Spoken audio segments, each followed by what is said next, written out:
Seja bem-vindo a mais esse vídeo da nossa série de circuitos elétricos. E nós vamos dar continuação aí ao nosso estudo dos capacitores. No vídeo anterior a gente viu ali alguns conceitos básicos, um pouquinho de física, do funcionamento do dispositivo. E agora a gente vai começar a ver a aplicação do dispositivo no circuito. Nesse vídeo nós vamos ver a resposta do capacitor para um circuito de corrente contínua no momento em que ele está sendo carregado. No próximo vídeo a gente vai ver o momento da descarga, certo? Então aqui a gente tem o nosso circuitinho e nós vamos considerar fazer o estudo dele durante a fase de carga. No vídeo anterior a gente colocou esse mesmo circuito, a gente tinha aqui as duas plaquinhas. Vamos apenas revisar o que a gente falou. No primeiro momento nós não temos essas placas carregadas. No momento em que eu fecho a chave, o terminal positivo da bateria atrai os elétrons dessa placa superior e o de baixo vai empurrar os elétrons para a placa inferior, de forma que eu tenho a placa superior carregada positivamente, porque ela está perdendo elétrons, e a de baixo negativamente, porque ela está ganhando elétrons. Num primeiro momento, quando eu fecho a chave, esse fluxo ele é muito alto e essa corrente ela é limitada apenas por esse resistor. Então, inicialmente, no momento do fechamento da chave, esse capacitor se comporta como um curto. A partir do momento que essas placas vão se carregando, a tensão no capacitor vai crescendo até que ela chegue no valor da tensão da fonte. Nesse momento que ela atinge o valor da tensão da fonte, o capacitor funciona, do ponto de vista do circuito, como um circuito aberto e a gente interrompe a circulação de corrente. Agora vamos equacionar esse momento de carga então, do capacitor. Então, nesse momento que eu tenho a chave fechada, o circuito que eu tenho é composto pela fonte, pelo resistor e pelo capacitor.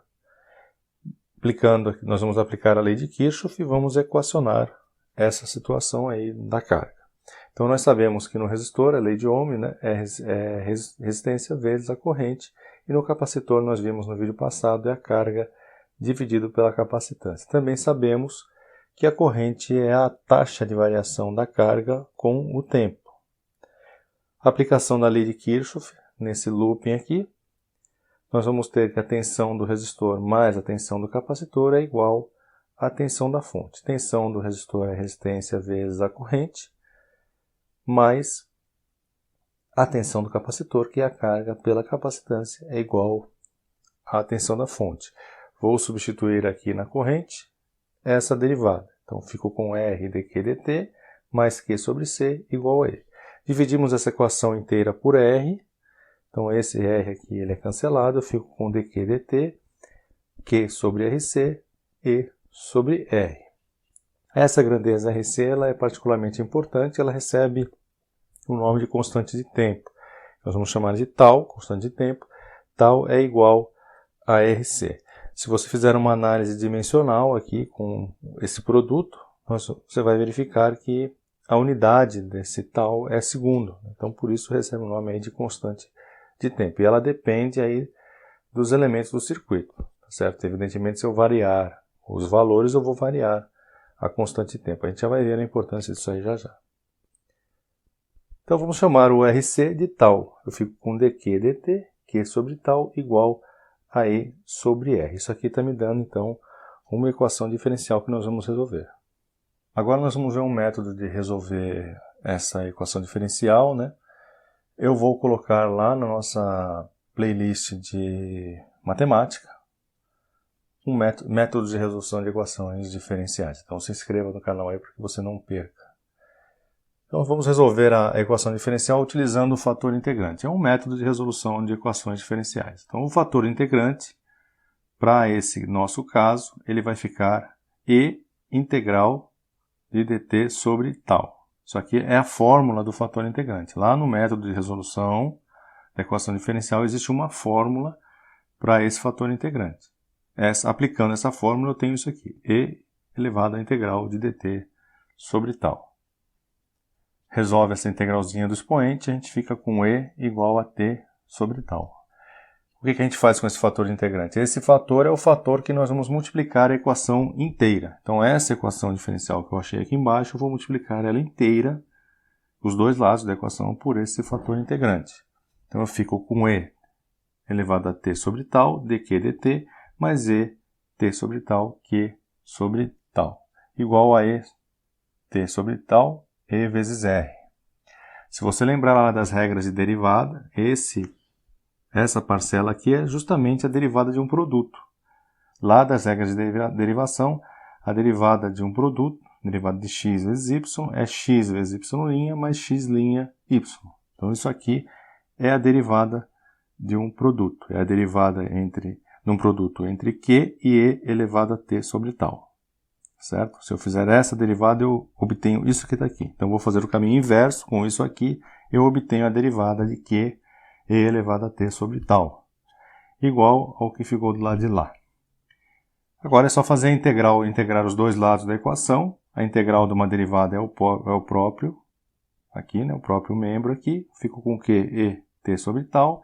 E do outro lado eu tenho a integral de e t sobre tal, e sobre r dt. Isso aqui é constante, isso aqui vai sair na integral. Então, q e t sobre tal é igual a e sobre r tal, e t sobre tal, mais uma constante de integração, que é k, que nós vamos determinar essa constante através de condições de contorno. Já vamos ver. Q e t sobre tal é igual a EC e t sobre tal mais k. Nós vamos dividir a equação inteira por et sobre tal. Fazendo essa divisão, eu fico com isso aqui. Q de t é igual a EC mais k e menos t sobre tal. Né? Isso aqui nós dividimos por et sobre tal, aí ele veio para cima, então trocou o sinal do expoente lá. Bom, condição de contorno, eu disse que lá no começo eu disse que inicialmente quando a gente fecha a chave, a carga é zero. Então, Q em zero é igual a zero. Então, eu vou igualar isso aqui, vou fazer isso aqui valer zero, e com isso eu consigo determinar o valor de k. Então, 0 é igual a EC mais k, e menos 0 tal, 0 sobre tal, isso aqui vai dar 1, né? E no final eu tenho k igual a menos EC. Então, Q de t é EC menos EC, que é o k, e menos t sobre tal. Aqui nós apenas colocamos o EC em evidência, né? Colocamos o EC em evidência, ficamos com 1 menos e menos t sobre tal, e nós sabemos que o capacitor é a carga dividido pela capacitância. Então, se eu dividir a equação inteira por C, eu consigo a tensão do capacitor. Eu vou ter carga sobre C, né? Então é a tensão no capacitor. Aqui, dividido por C, eu vou cancelar esse C aqui, e 1 menos E menos T sobre tal. Essa é a fórmula que você vai encontrar aí nos livros, né? Bom, essa é a tensão no capacitor, e a tensão no resistor, daquele nosso circuito ali, é a tensão da fonte menos a tensão do capacitor. Então, E menos isso aqui que eu encontrei. Fazendo isso, eu fico com a tensão no resistor, tensão da fonte, E menos T sobre tal. E a corrente, basta eu aplicar a lei de Ohm lá no resistor. Eu acabei de encontrar a tensão do resistor, eu divido isso aqui por R, eu encontro o valor da corrente que circula no circuito, eles estão em série, né? É igual a I E menos T sobre tal. Então essa é a corrente que circula no nosso circuito e ela cai exponencialmente. É de se esperar que aconteça isso, né? E a tensão do capacitor, ela vai subir exponencialmente. Aqui a gente tem um gráfico dessa situação, né? Eu tenho aqui a corrente por tempo. Então, se eu pegar essa equação aqui da corrente, no momento t igual a zero, no instante t igual a zero, essa corrente fica igual a E sobre R. Basta eu olhar essa parte de cima, né? Se isso aqui no momento t igual a zero, isso aqui vai a zero, vai a 1, quer dizer, desculpe, isso aqui vai a 1, eu fico com E sobre R.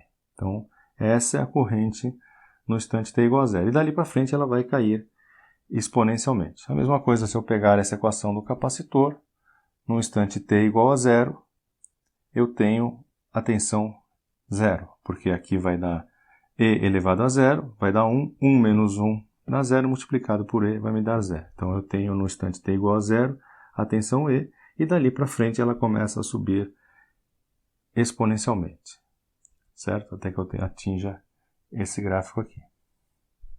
Agora vamos fazer uma pequena análise da função exponencial E elevado a menos x. Então lá da matemática, se eu fizer um gráfico de y por x, y é igual a e elevado a menos x, eu vou ter exatamente isso aqui. Então eu vou fazer de x valendo de 1 até 5, que é o valor que vai interessar para a gente. Já vamos ver por que é esse valor que interessa, de 1 até 5. E se eu ir substituindo aqui no x, primeiro 1, depois 2, 3, 4 e 5, e lembrando aí o valor da constante e lá da matemática, eu vou conseguir esses valores aqui, né? Então, para o e elevado a 0 eu tenho 1, né, para o x igual a 0. Para o x igual a 1 eu vou obter 0,3679. Para o x igual a 2 eu obtenho 0,1353. Para o x igual a 3, 0,0497 e assim por diante. Aí, então vai decaindo até chegar bem próximo a 0 quando x for igual a 5. Então nós vamos fazer essa mesma situação para o nosso gráfico da corrente. E nós vamos substituir aqui o x pelo tempo, nossas constantes de tempo. Então eu tenho para uma constante de tempo, duas constantes de tempo, três constantes de tempo, 4 e 5. E eu tenho exatamente as mesmas proporções. 36,8%, 13,5%, 5%, 1,8% e 0,67%. O valor inicial nós já vimos que é E sobre R. Então veja que a partir da constante de tempo, né, a partir do tempo igual a 5 vezes a constante de tempo, a corrente praticamente foi a zero. Então nos nossos circuitos nós vamos estabelecer o nosso estudo até 5 vezes a constante de tempo, porque depois a corrente já é praticamente igual a zero, certo? O mesmo raciocínio é válido lá para a tensão. Então, quando eu fizer um gráfico da tensão, eu vou fazer de uma vez a constante de tempo até 5 vezes a constante de tempo, e aplicando aquela equação, eu vou achar exatamente essas proporções aqui. Para uma constante de tempo, eu tenho 63,2% do valor da máxima tensão na tensão da fonte. Depois 86,5, 95, 98,2, e quando eu estou com 5 vezes a constante de tempo, eu tenho praticamente já o valor da tensão da fonte. Então essa é a curva de carga do carregador. Ele começa sem carga, do capacitor, desculpe. Ele começa sem carga e ao longo do tempo ele vai crescendo exponencialmente até que ele atinja o valor da fonte. E aqui no caso da corrente, até que a corrente atinja o valor zero. Aqui nós temos a sobreposição dos dois gráficos, né, de um tipo de gráfico y igual a e menos t sobre tal. Isso aqui é um gráfico semelhante ao gráfico da corrente, e esse aqui é um gráfico semelhante ao gráfico da tensão. Y igual a 1 menos e menos t sobre tal. Então, um cai exponencialmente, o outro sobe exponencialmente, e nós podemos verificar que para uma constante de tempo eu tenho 1/3 do valor máximo, aproximadamente 1/3 do valor máximo, para esse gráfico do e menos t elevado a tal, e para o gráfico que está crescendo eu tenho aproximadamente 2/3 do valor máximo, certo? Então está aí os dois gráficos juntos para que a gente possa ver a sobreposição. Agora vamos ver um pequeno exercício aqui, a gente vai ver que é bem simplesinho, não tem, o mais difícil é deduzir a fórmula, né, na verdade. Então eu tenho um circuito com uma fonte de 20 volts, um resistor de 100K, e um capacitor de 5 microfarads e uma pequena chave aqui. Então, no momento que eu tenho aquela chave aberta, eu não tenho circulação nenhuma de corrente e o capacitor está descarregado. Ao fechar a chave, eu tenho um surto de corrente que é controlado pela presença desse resistor. Como nós vimos, tem um valor máximo aqui no gráfico, né? Nós vimos aqui no gráfico de corrente. Nós temos um valor máximo e ele é limitado pelo resistor. Então, esse resistor limita o valor desse pico de corrente e o capacitor começa a se carregar. Inicialmente ele é um curto-circuito, depois ele vai acumulando carga, vai aparecendo uma tensão nos terminais dele e ele vai carregando até que ele chegue ao valor da fonte e se torne então um circuito aberto. Ele pede na letra A lá que a gente calcule a constante de tempo. Na letra B ele pede a equação da tensão no capacitor depois que a chave fechou. Na letra C, a tensão do capacitor após uma vez a constante de tempo, após 3 vezes a constante de tempo e após 5 vezes a constante de tempo. E na letra D, ele pede a equação da corrente, a equação da corrente no circuito, né, que é a do capacitor, é um circuito em série, a tensão no resistor e os gráficos da tensão do capacitor e da corrente no resistor. Constante de tempo, bem simplesinho, RC. Então veja que interessante isso aqui, né? A gente sabe que a gente demora 5 vezes RC até que o capacitor atinja o valor da fonte e até que a corrente caia a zero. E esse RC depende unicamente dos elementos do circuito. Então se eu quero que demore mais tempo para a corrente ir a zero, ou se eu quero que demore mais tempo para que a tensão do capacitor atinja a tensão da fonte, basta eu brincar aí com esses dois componentes, com o R, com o resistor e com o capacitor. Para o nosso caso, o resistor tem 100K e o capacitor tem 5 microfarad, 100 vezes 10 a terceira, 5 vezes 10 a menos 6. A nossa constante de tempo é 0,5 segundos. Então, nós já sabemos de antemão que eu demoro 5 vezes a constante de tempo para que a tensão do capacitor chegue ao valor da fonte e a corrente caia a zero. Então, em 2,5 segundos eu vou ter essa condição, certo? Letra B, equação da tensão. Então, está aqui a equação da tensão. Deduzimos a equação da tensão para a carga do capacitor, nós vamos deduzir para a descarga. No outro vídeo vai ser uma equação diferente. Então, para a carga, é E1 menos E menos T sobre tal. E é 20, tensão da fonte. 1 menos E menos T sobre 0,5, que nós acabamos de encontrar aqui, né? Sem mistério. Na letra C, ele pede para 1 tal, 3 tal e 5 tal. Então, só multiplicar por 1, 3 e 5 esse valor aqui. E nós vamos encontrar o valor da tensão. Nós acabamos de ver aqui como fazia isso, né? Para a tensão, tá aqui, eu estou na frente, né? Então, desculpa, deixa eu ficar melhor aqui. Então, lá nós temos 63,5, 86,5, 95, 98,2. É só replicar isso aqui para 1, 3 e 5. E a gente consegue aí facilmente calcular esses valores. Se você quiser usar a equação, não tem problema. Se você só usa a equação lá, também vai dar o mesmo valor. Aqui é um método mais rápido, né? Na letra D, ele pede a equação da corrente.